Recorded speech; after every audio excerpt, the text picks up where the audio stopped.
고린도 전서에서 특별히 은사를 다루는 장이 12장에서 14장까지입니다. 그런데 13장이 그 중심장입니다. 보세요. 12장도 14장도 은사에 대해서 쭉 헤아리고 있는데 13장 가운데 중심장은 뭐가 나오냐면 처음부터 끝까지 사랑이라는 점을 다루고 있습니다. 이것을 비추어 우리가 알 수 있는 것은 무엇입니까? 은사의 중심은 결국 뭡니까? 사랑이라는 것이죠. 근데 여기서 말하는 13장에서 말하는 사랑은 어떤 인간끼리 하는 그런 에로스적인 또 우정의 그런 사랑의 종류가 아니고 아가페적인 사랑, 그러니까 그리스도가 가진 사랑을 이야기합니다. 예수님께서는 어떤 사랑을 우리에게 주셨습니까? 오래 참으신 사랑을 주셨습니다. 시기하지 않으신 사랑의 예수님, 자랑하지 않은 사랑의 예수님, 교만하지 않으신 사랑의 예수님, 무례하지 않으신 사랑의 예수님, 우리를 위해 자기 유익을 구하지 않으신 사랑의 예수님, 성내지 않으신 사랑의 예수님, 원한을 품지 않는 사랑의 예수님, 불의를 싫어하신 사랑의 예수님, 진리와 함께 기뻐하신 사랑의 예수님, 모든 것을 덮어주고 믿고 바라고 견디신 사랑의 예수님. 보세요, 여러분. 이거 인간이 완전하게 할 수 있는 사랑의 종류입니까? 내 자신만 봐도, 우리 가정만 봐도, 부부의 관계만 봐도 참 이게 이렇게 하기가 어려운 사랑임을 발견하게 됩니다. 그래서 고린도전서 13장의 사랑은 예수님께서 가지신 사랑이다라는 겁니다. 그러기에 바울은 이 성령의 은사인 12장, 14장을 사이에 두고 성령의 열매인 사랑을 중심축에 탁 세워 놓는 것입니다. 결국 은사를 은사되게 하는 것은 무엇입니까? 사랑이다라는 겁니다. 이 당시에 고린도 교회는 아마 좀 은사가 풍성한, 그리고 나름대로 활력이 넘쳤던 그런 교회였던 것 같습니다. 방언을 아주 유창하게 하는 사람들도 굉장히 많고, 그러니까 여기서 막 기도를 하면 방언들이 막 흘러 넘치는 그런 것도 있고, 뜨거워 보이죠. 그리고요, 지식을 자랑하는 통찰력 있고, 그리고 소위 말하는 엘리트들도 가득했습니다. 그래서 짐짓 겉으로 보기에는 성령 충만하고 아주 훌륭한 교회처럼 보였다라는 것입니다. 그런데 이제 교회 안을 문을 열고 들어와서 교회 공동체 안을 딱 들여다보면 뭐가 있습니까? 교만과 분열이 있었다는 거예요. 이들은 성령이 주신 은사를 이제 카리스마타라고 하잖아요. 이 은사를 가지고 계급을 나눴던 것 같습니다. 야, 너는 방언 못하잖아. 나는 하거든. 그러니까 내가 너보다 훨씬 더 신령해. 그렇게 우쭐댄다거나, 나는 지식이 깊어. 근데 너희들은 기반도 없잖아. 너희들이 아는 지식이 뭐가 있어? 나를 따라올 수 있어? 그러니 나는 너희들과 확실히 차원이 달라. 이런 의식을 가지고 자신을 과시했던 것 같습니다. 그런데 고린도 교회 성도들은 특별히 방언에 굉장히 집착을 했던 것 같아요. 그래서 통역도 없는 방언을 이 공적인 예배 시간에 마구 쏟아내며 예배 분위기를 혼란하게 만들었습니다. 그러니까 당시 예배는 지금처럼 뭐 설교자가 있고 막 이렇게 앞에 찬양이 있고 뭐 이런 짜임새에 있는 순서가 아니라 모여서 함께 이렇게 돌아가면서 받은 바 말씀을 전하고 묵상한 바를 나누고 뭐 토론하는 방식으로 그렇게 한다 할지, 이런 식으로 나눔의 형식으로 예배가 진행이 되었습니다. 자, 그러니 이제 이 나눔의 시간에 통역 없이 막 방언하고 내가 신령하니 많이를 막 따지면서 알아듣지도 못할 방언을 하니까 예배 분위기가 어떻게 되겠어요? 굉장히 혼란스럽게 되겠죠. 그리고 질서도 없게 되겠죠. 그러니까 초신자들이나 아니면 오랜만에 교회를 방문한 사람이거나 아니면 믿음이 없는 사람들이 볼 때는, 야, 이거 정말 이 사람들 귀신 들린 거 아닌가? 이 교회가 이거 무슨 뭐 아수라장이야. 그러면서, 더욱더 완악해지더라는 거예요. 이 세상 사람들이 볼 때, 믿지 않은 사람들이 볼 때 교회를 너무 이질감을 느끼게 이제 보았다라는, 겁니다. 은사를 가지고 교회를 세워야 되는데, 우월감을 나타내는 일종의 스펙이 돼버리고, 은사가 무기가 돼버린, 거죠. 이때 이제 바울이 사랑이라는 것을 중심축으로 선포를 하는 겁니다. 그러니까 결국 사랑은 은사의 윤활유 역할을 한다는 거예요. 사랑이 없으면 은사는 껍데기일 뿐이다라는 것입니다. 여러분, 벽 없이 벽지가 서 있을 수 있어요? 벽 없이 벽지가 어떻게 붙어요? 그렇죠? 여러분, 사람이 뼈 없이 살 없이 어떻게 서 있을 수 있겠습니까? 흐물어져 버리는 거죠. 결국 사랑도 그래요. 은사와 사랑의 관계도 이 같다는 거예요. 결국 사랑 없는 은사는 울리는 꽹과리일 뿐이다. 바울도 그렇게 말하잖아요. 그죠? 영적으로는 아무것도 아닌 상태가 되더라는 겁니다. 무엇이 없을 때요? 사랑이 결핍되어 있을 때. 그래서 바울은 은사 자체를 부정하지 않지만, 그러나 사랑이 결핍된 은사는 오히려 독이 될 뿐임을 경고를 하고 있다는 거예요. 우리 8절 한번 읽겠습니다. 시작. 사랑은 결코 방언도 지식도 사라질 것입니다. 여기 보니까 8절에 결코 없어지지 않습니다. 그랬어요. 요거 이제 원어로 보면 이게 이제 의미가 결코 끝나지 않는다. 그리고 결코 파산하지 않는다. 그런 의미, 부도나지 않는다. 그런 의미를 가지고 있습니다. 그런데 8절 보세요. 반면에 예언, 방언, 지식, 이 세 가지 종류의 은사가 나오죠. 이 지식 앞에는 각각 무슨 수식어가 붙습니까? 사라진다, 그친다, 사라질 것이다 라는 수식어가 따라 붙는다라는 겁니다. 그러니까 이 말의 의미는 뭐냐면 하나님께서 주신 은사라는 도구들이 나쁘다는 것은 아니고 다만 유효기간이 있다는 거예요. 은사는 임시적이고 그리고 부분적인 도구일 뿐이더라라는 것입니다. 우리 9절과 10절도 함께 한번 읽어보실게요. 시작. 우리는 부분적으로 알고 부분적으로 예언합니다. 그러나 완전한 것이 올 때는 부분적인 것은 사라지게 될 것입니다. 여기 보세요. 부분적으로 알고 부분적으로 예언합니다. 이 말은 우리가 아는 지식과 예언이 지극히 뭐예요? 말 그대로 하면 부분적인 것일 뿐이다. 저와 여러분이 아무리 많이 알고 아무리 지식을 쌓고 아무리 하나님의 지식을 자랑한다고 할지라도 이게 뭐예요? 파편이라는 거예요. 파편. 부분적인 것일 뿐이라는 거예요. 여러분이 하나님을 알면 얼마나 많이 압니까? 목사가 하나님을 알면 얼마나 많이 알고 신학자가 하나님을 많이 알면 얼마나 알겠어요. 자랑할 게 못한다는 거예요.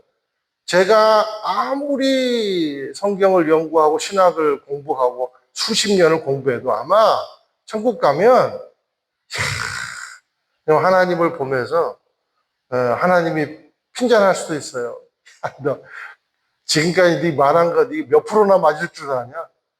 나는 확신에 차갖고 얘기하는데 뭐 그럴 수 있다라는 거예요. 그러니까 부분적인 것이라는 거예요. 그런데 보세요. 여기 10절에 완전한 것이 올 때는 그랬어요. 완전한 것이 올 때는 그러니까 예수 그리스도의 재림과 함께 완성될 하나님의 나라가 올 때는 이 말입니다.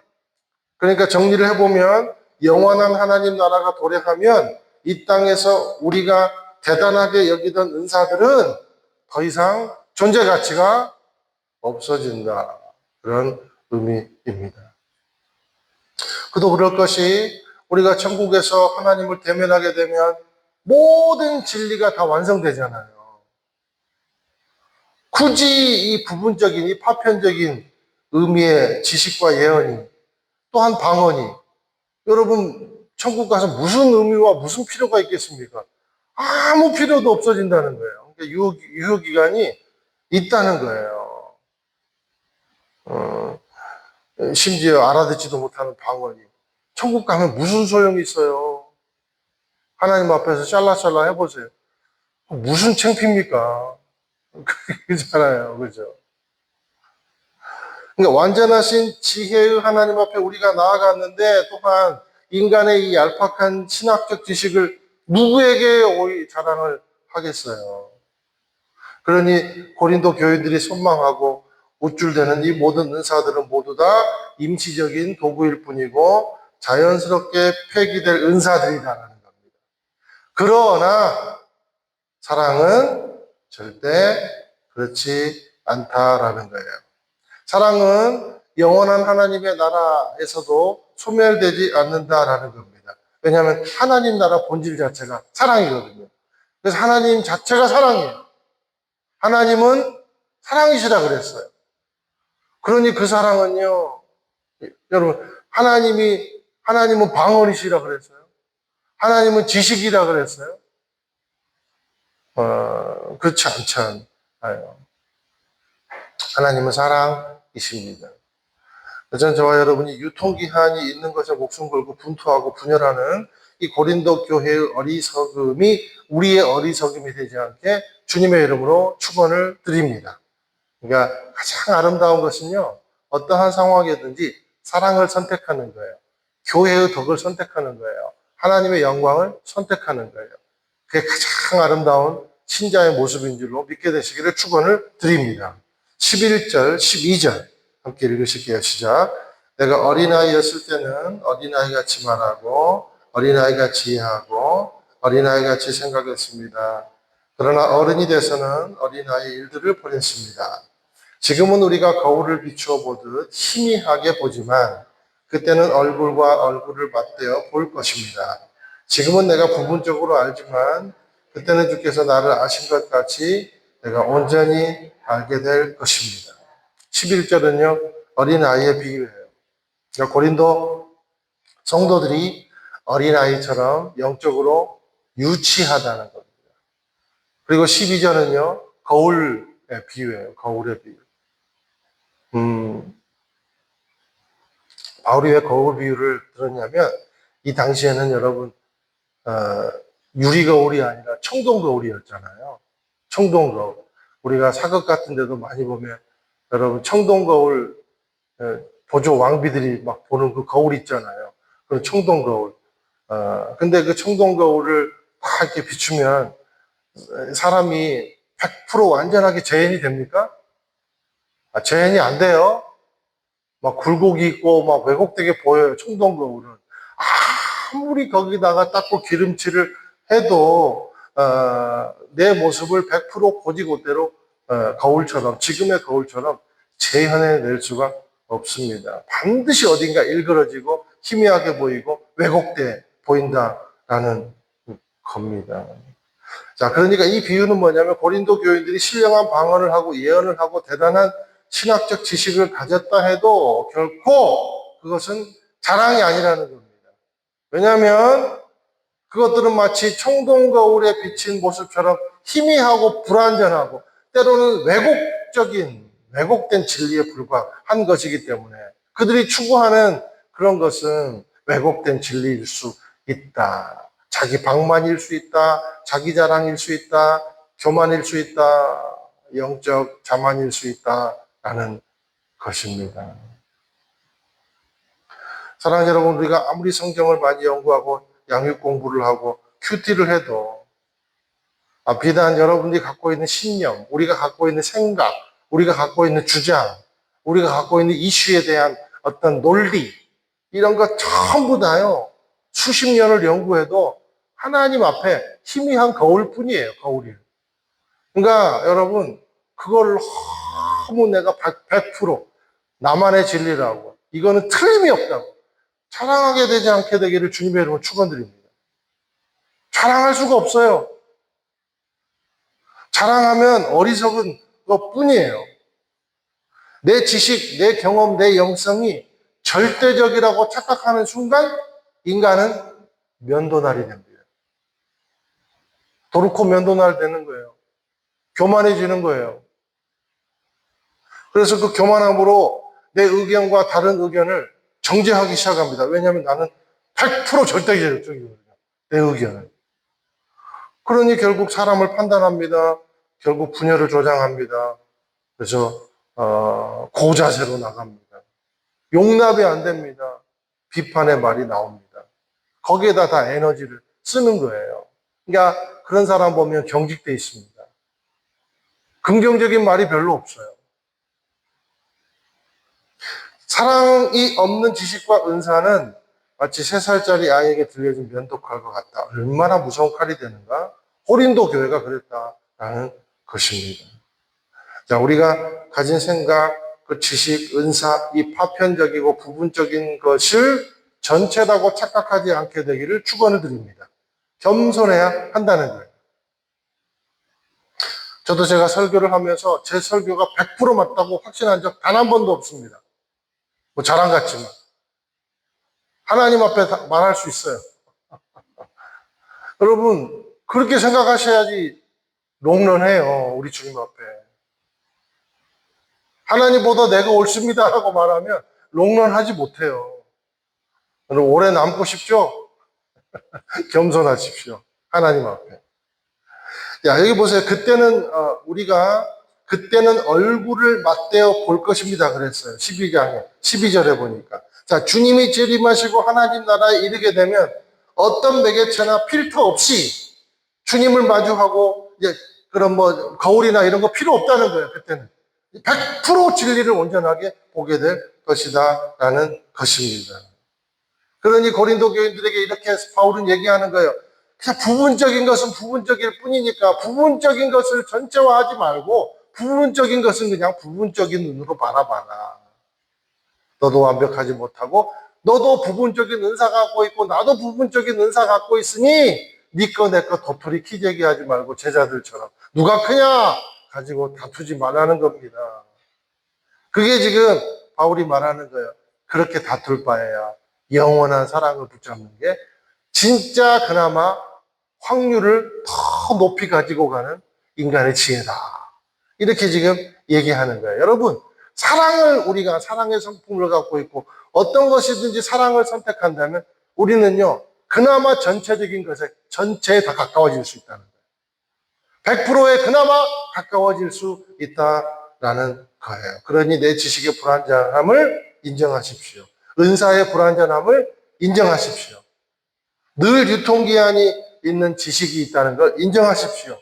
그리고 겸손함으로 사랑할 수 있는 길을 택하여 선택하며 길을 간다면 그것이 잘 되는 길이다라는 겁니다. 우리 13절 함께 읽어보실게요. 시작. 그러므로 믿음, 소망, 사랑 이 세 가지는 언제까지나 남아있을 것인데 이 가운데 가장 위대한 것은 사랑입니다. 자, 여러분 보세요. 여기 믿음, 소망, 사랑 그랬어요. 믿음, 소망 보세요. 신앙생활에 있어서 믿음과 소망만큼 중요한 게 어디 있습니까? 믿음과 소망은요, 신앙생활에 필수예요, 필수. 여러분, 우리가 무엇 때문에 예수님을 영접하게 됐죠? 믿기 때문에 영접하게 된 거예요. 그래서 우리가 믿음 때문에 우리가 하나님의 자녀로 칭함을 받는 권세를 누립니다. 그러니 이 땅에서 믿음이 얼마나 중요한지요. 소망도 마찬가지입니다. 여러분, 믿음의 사람이 하나님 나라를 소망하지 않으며 산다? 그럼 말이 안 되는 거예요. 그럼 이 거친 세상에서 우리가 무엇을 소망하고 살 것입니까? 하나님 나라가 아니면. 천국이 아니면 우리가 무엇을 소망하고 살 거예요? 여러분, 소망하는 것과 희망하는 건 달라요. 우리의 소망은요, 하나님의 나라입니다. 그러니까 우리가 주님 나라에 이를 때까지 믿음 그리고 소망은요, 필수 신앙적인 덕목이에요. 완전히 기둥이에요, 기둥. 그런데 오늘 바울은 그 중에 가장 위대한 것은 사랑입니다라고 선포하고 있다는 거예요. 왜 그렇습니까? 한번 설명을 해볼게요. 여러분, 우리가 믿음을 가졌어요. 그런데 우리가 가진 이 믿음은 천국 가면 뭐가 됩니까? 믿음이 현실이 된다. 그러니 더 이상 믿음이 현실이 돼버리니까 필요 있어요, 없어요? 필요 없어요, 이제 그때가. 이미 드림 컴 트루, 뭐 그런 말 있잖아요. 이미 이제 꿈이 현실이 되니까, 믿음이 현실이 되니까, 이제 믿음은 더 이상, 필요가 없죠. 소망도 마찬가지입니다. 우리가 그토록 바라던 하늘나라에 대한, 천국에 대한 소망, 미래에 대한 소망은 하나님의 나라에 가면 그 또한 뭐가 돼요? 그 소망도 완전한 현실이 되는 거예요. 눈앞에서 내가 이때까지 소망했던 것이 완전히 너무나도 정확하게 성취가 됩니다. 그럼 그러니 뭘 더 바라겠어요? 그러면 이제 천국 가면 우리가 소망이 더 유효합니까? 유효하지 않겠습니까? 더 필요가 없어요. 여러분, 만약에 믿음과 소망이 천국에서도 존재한다면 저는 그것은 천국이 아니라고 생각합니다. 무슨 필요가 있어요? 하나님이 완전하신데. 하나님은 모든 것인데. 하나님을 완전히 내 눈앞으로 내가 하나님을 그렇게 목격하고 하나님의 전 존재를 내가 대면했는데 하나님 뭐 다른 걸 소망하고 믿음이 생긴다. 그럴 수가 없어요. 천국은 믿음과 소망은 어떤 역할도 할 수 없습니다. 어떤 역할도 할 수 없어요. 그런데 사랑만은 달라요. 왜냐하면 하나님은 사랑이시기 때문에. 우리가 천국에 가면 이제 사랑은 지금 우리가 가진 사랑보다 더 확장될 거예요. 하나님의 완벽한 사랑이 천국에서 우리를 기다리고 있습니다. 그래서 믿음과 소망을 가지면 우리가 천국 가면 완전하신 하나님의 사랑으로 믿음과 소망은 이미 이루어지고 그 사랑의 관계를 영원히 지속하는 곳이 어딘가? 하나님의 나라다라는 거예요. 그 사랑을 영원히 잃어버리는 곳이 어딘가? 반대로 불지옥이다라는 겁니다. 그러니 여러분, 사랑이 얼마나 영원한지. 사랑은 영원한 것입니다. 이제 믿음과 소망을 꿈꾸고 천국에 도착한 영혼들은 영원한 사랑 안에서 연합하고 예배하는 존재가 될 겁니다. 저는 기대하는 것은 여러분, 우리가 이 지상에서 드리는 예배도 우리 지난주도 예배 드렸지만 부천 오늘리교회 함께 얼마나 아름답고 천상의 예배였습니까? 근데요, 천국에 우리가 가면요, 우리가 꿈도 꾸지 못한 예배가 아마 거기 있을 거예요. 완전한 예배. 우리가 한 번도 경험해 보지 못한 사랑이 거기 존재할 거예요. 와, 그러면 그냥 막 진짜 빨리 안 가고 싶어요? 그래도 집에 가면 또 숫자 셀 거예요. 치매 안 걸리려고 하나, 둘, 셋. 이 땅에 또 주신 일이 있으니까 여러분 건강하십시오. 제 말은 뭐 빨리 죽어서 주님 사랑 이게 아니라 우리가 이 땅에 있을 때 최선을 다해 사랑하고 하나님 나라에 가면 정말 경험하지도 못한 예배, 경험하지도 못한 관계, 경험하지도 못한 사랑을 이제 경험할 거예요. 이 경험이 우리 가운데 우리 이 소망이 있으니까 여러분 할렐루야, 주님 계신 곳 그 어디나 하늘나라 고백할 수 있는 거죠. 사랑의 힘이 이깁니다. 하나님은 저와 여러분을 사랑하십니다. 사랑은 말씀의 결론을 맺으면 은사의 심장이다. 은사가 발휘되는 곳에 이 사랑이라는 심장이 콩닥콩닥 뛰지 않으면 그 은사라고 볼 수가 없다라는 것이죠. 은사보다 위대한 것은 결국 뭡니까? 사랑이다라는 겁니다. 은사 안에 담긴 사랑을 흘려보낼 때 공동체는 유익을 끼치게 되고 하나님의 공동체를 통해 하나님은 영광을 받으실 줄로 믿습니다. 우리가 예수님의 사랑의 성품을 가지고 이 땅에서 그것을 실현하며 살아가야 될 이유가 뭡니까? 한 번 더 질문해 볼까요? 우리가 예수님의 사랑의 성품을 가지고 이 땅에서 그것을 실현하며 살아가야 되는 이유가 뭡니까? 왜 은사의 심장을 사랑이라고 여기면서 우리가 이 땅 가운데서 그것을 실현하며 살아가야 되는 이유가 뭘까요? 자, 그것은요, 하나님의 영원한 나라를 우리가 사랑을 통해서 지금 여기서 보여주기 때문이에요. 지금 여기서 보여줄 수 있어요. 사랑하는 여러분, 저는 저와 여러분의 은사를 통해서 지금 우리가 살아가는 지금 여기서 하나님을 보여주는 귀한 축복의 통로로 쓰임받게 되기를 예수님의 이름으로 축원을 드립니다. 이 놀라운 사랑의 나타냄이 영원한 하나님 나라에 이를 때까지 소멸되지 않게 되기를 주님의 이름으로 축원을 드립니다.